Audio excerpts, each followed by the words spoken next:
next to some like vitamin B12, and there's like a little cross next to the vitamin B12, and you look at what the cross means, and it's like, well, this is what we put in our blend, you know, like it's not technically Yeah. like to the diet, but this is what we put inside. So it's like 2000% of like your daily B12 cross because that's you're gonna meet Jesus. Like, what does that mean? Like, is that like safe? Like, what is the cross? So usually it can mean a couple things.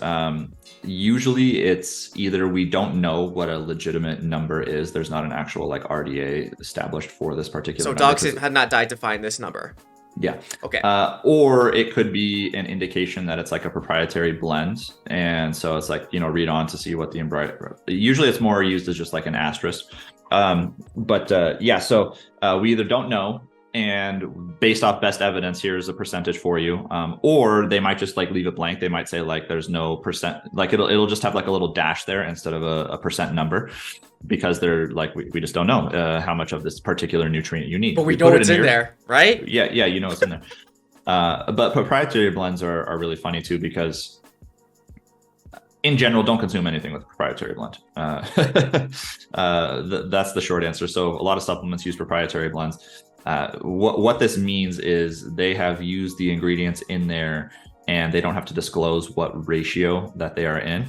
So they might have a particular formula and it could work in one batch, or maybe there's a supply chain issue. And so then they adjust their issue, and instead of, you know, ingredient A being 90% of it, now it's going to be 10% because we ran out. And they don't tell you that, but maybe that was the thing that was doing all the heavy lifting in what it did. So they can adjust the formula and willy-nilly on you.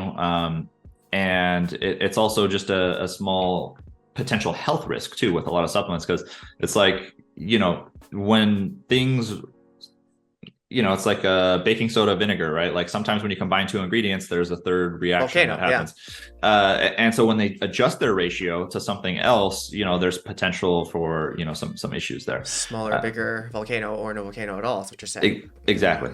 So you just want to be, in general, I try to avoid proprietary blends. I think that it's them trying to hide things, and it's usually like a scam kind of. Oh my God.